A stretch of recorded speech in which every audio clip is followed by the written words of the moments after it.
Welcome to my channel. My name is Nettie B. I am the host of the It Had to Be Said podcast. Today is the part 2 of my gender wars video.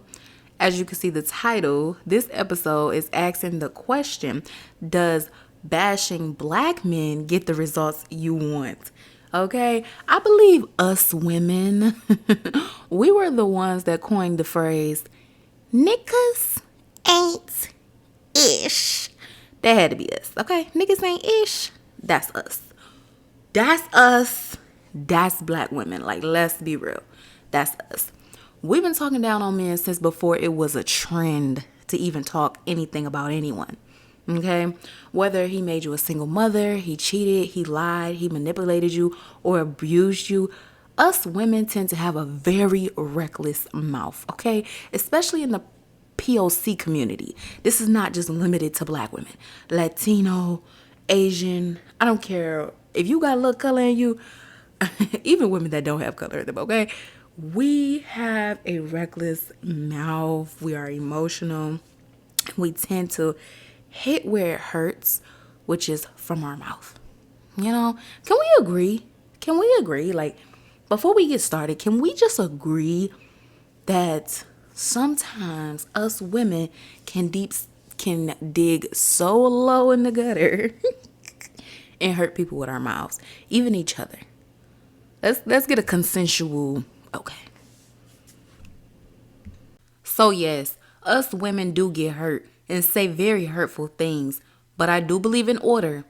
Like I said in my part 1 video, men want submission and order like the biblical patriarchy, but don't even submit to God. With that thinking in mind, the order goes God, Jesus, man, woman, child. So one must ask, why is the woman going crazy if she's under the man's covering? Deductive reasoning would tell us that the man himself must be out of order, which is why I made the woman bashing video first. It's a lot of points that could be touched on in that video, but I didn't want to talk for hours and hours. I want us to think, and if we have to come back around to the topic, then we will. But an out of order man will breed an out of order woman, period. Women, we naturally submit. We naturally submit when we are protected, provided for, and loved.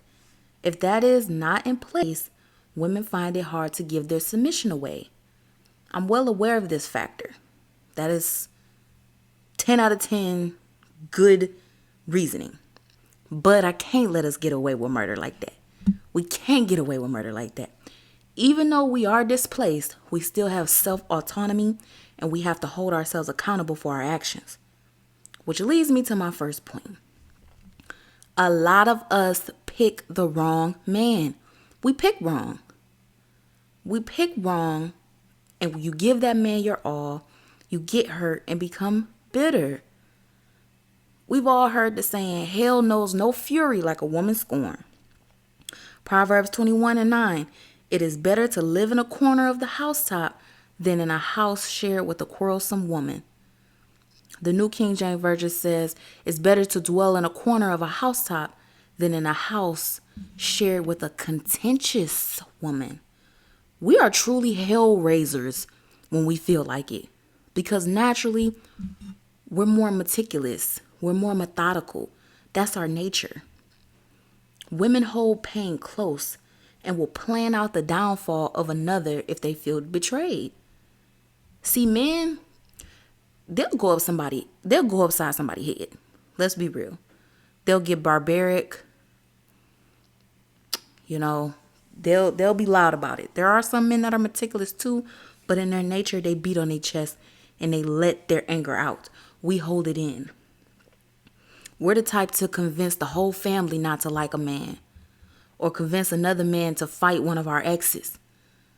Yeah, look at that. I'm riding down somebody's block right now. I'm riding down your block, ain't I? We tend to lash out and try to really hurt men the way that we've been hurt. And for a lot of us, we can't physically beat a man, so we use the venom in our tongues. Scripture came. Proverbs 25:28. A person without self-control is like a city with broken down walls. Another scripture I'm thinking of is, it's not what goes into a man that defiles him, but what comes out of a man that defiles him. All right. Oh, and I just thought of another scripture. Woo, Proverbs is hitting. All right, Proverbs is the book of wisdom. And it's Wisdom Wednesday. I'm just setting the scene for a reckless mouth, basically. You know, I'm just telling y'all, like, women really give it up with their mouth. Men are not the only ones who go for superficial things. Women do too, going for muscles or money. Often when we're younger, we go for looks, muscles, and then as we get older, it's money. You know, that's what women tend to, they look for more security as they get older. So with that same line of thinking, if you're only picking a man based off of how cute you think he is or how strong you think he is, you could be getting with a muscle head, a meathead, somebody that you really should not be submitting your all to. You pick wrong, then you think the world is supposed to feel sorry for you, but that just doesn't happen. People will actually tear you down and make fun of your pain, which is how these Red Pill podcasts are born, on the backs of our pain. And through our pain, a nasty attitude is born. And they just exploit it. They exploit what we do. They exploit our rejection. They talk about our rejection. How do they talk about our rejection? They talk about how we wear weaves, we wear wigs, we wear lashes. We do all this stuff to try to mask the rejection and mask the pain that we're feeling deep inside. You know, they exploit our pain, which is wanting to be a wife, but then they try to tell you, no, you can't be a wife because you have kids, and oh, you chose wrong, and oh, you're in the danger zone, which is ridiculous. You know, they exploit everything about us. I'm here with you, sister. They exploit everything about us. But see, this is why you get podcasts like mine. I'm here to empower you, sister. I'm not here to tear you down. I am here to let you know that regardless of what you've been through, you're going to have to pull yourself up by your bootstraps, and you're going to have to show the world a different face and a different side of us, because they are not going to sit up here and say that this is how we all are. We are not all like this.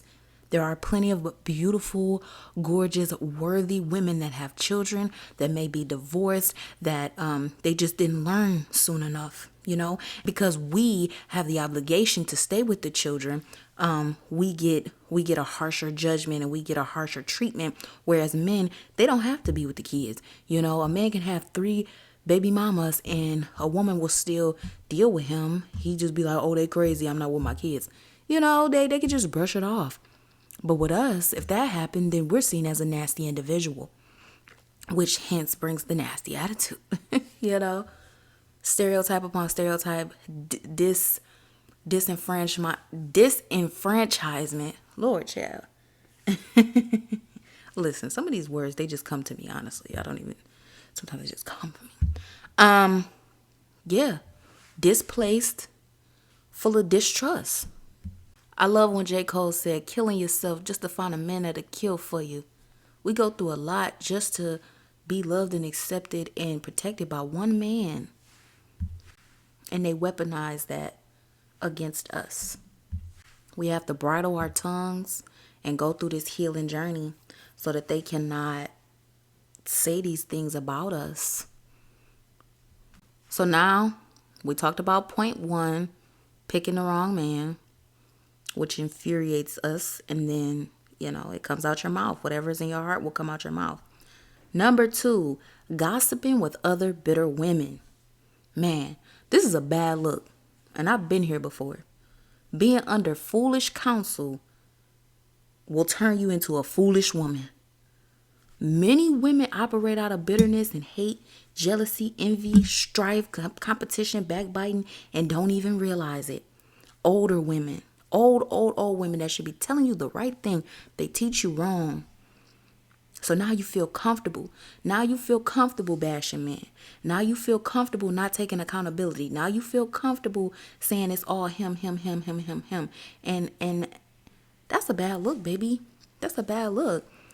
Okay, we on our baddie energy. Like I told you in the baddies video, good energy should follow a baddie. That's a real baddie with good energy, good intentions, a pure heart.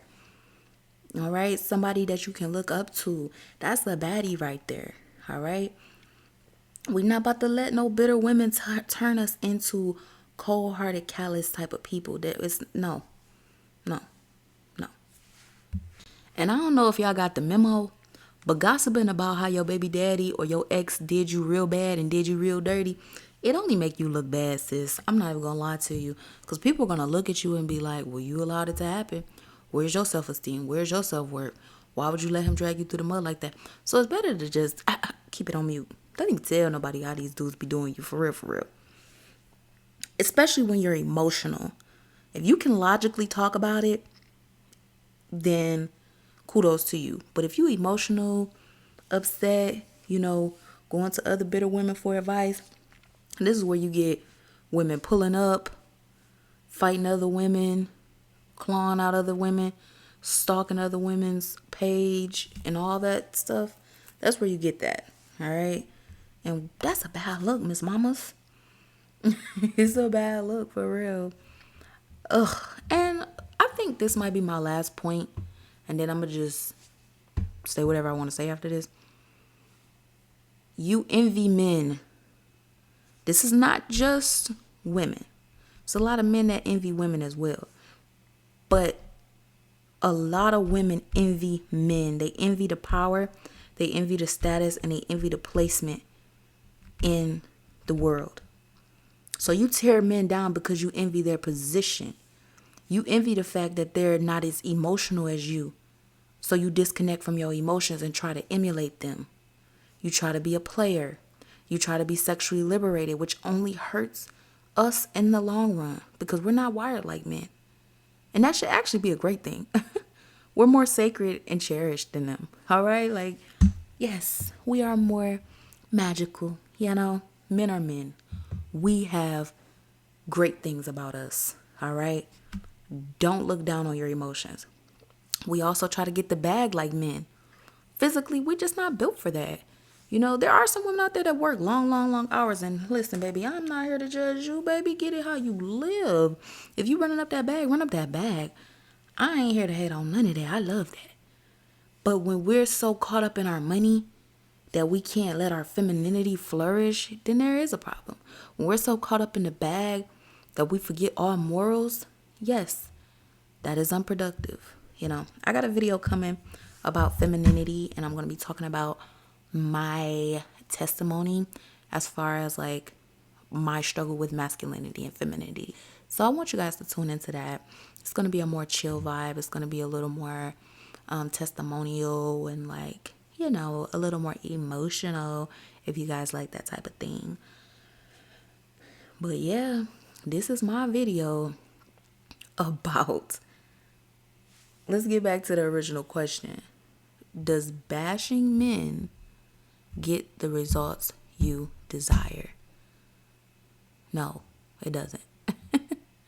Because no one wants to be with someone that hates them. No one wants to be with someone that looks down on them. No one wants to be with someone that is hostile towards them, have a vendetta against them, competing against them. It'll never work. It won't.